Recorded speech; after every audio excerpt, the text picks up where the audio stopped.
Hey everybody, I just want to take a few minutes here to talk about Rashomon.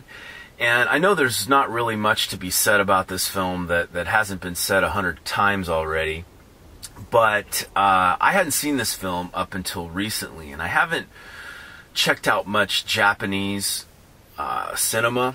And I'm kind of starting to go there a little bit, especially having seen Rashomon, which was directed and co-written by the legendary director Akira Kurosawa, I believe is the pronunciation. And he did a film called The Seven Samurai, which was adapted for American audiences into The Magnificent Seven.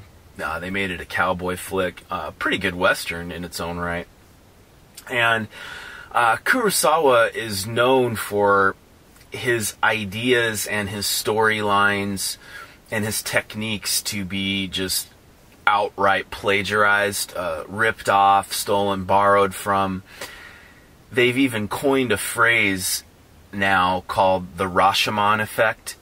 That is a common technique used in Hollywood and in TV productions. A lot of these crime dramas and things like that. They're all basically borrowing, if not just totally ripping off from this film from 1950, Rashomon. And Rashomon was the first of its kind to tell its story.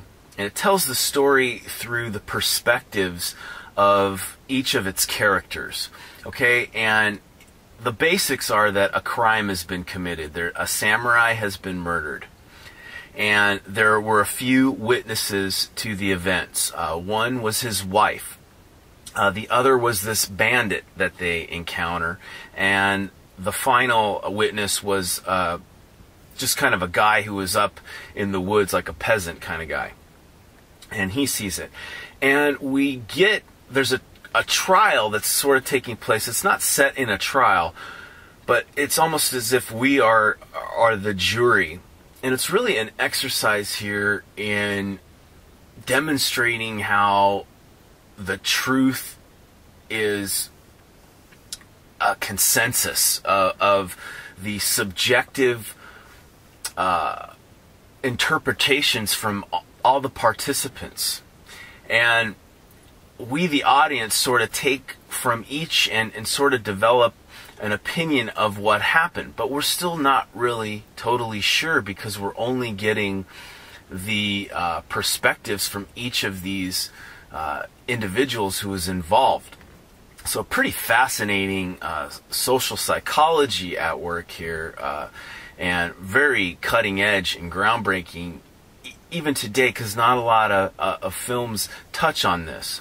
And the film is very reminiscent of a lot of the earlier philosophical films that were coming out. You know, you had, of course, this film, Rashomon. You had the films by Bergman and by Tarkovsky that came along, the Russian director. Films that were heavily weighted in philosophy, and this is pretty cool.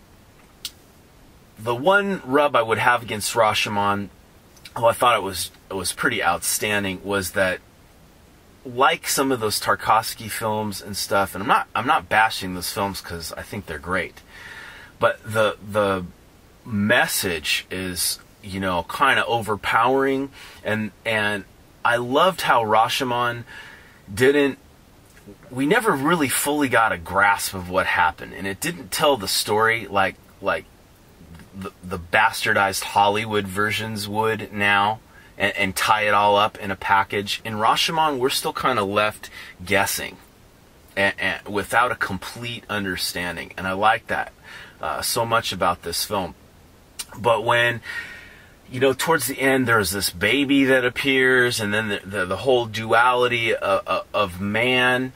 I respected this, but I just thought it would have been so great to just leave the film open-ended, and without kind of giving that final moral kick, which I'm in no place to really criticize this film, because it's a great film and it gets you thinking for days and days. and I appreciate it on that level. I'm still thinking a lot about this film, obviously.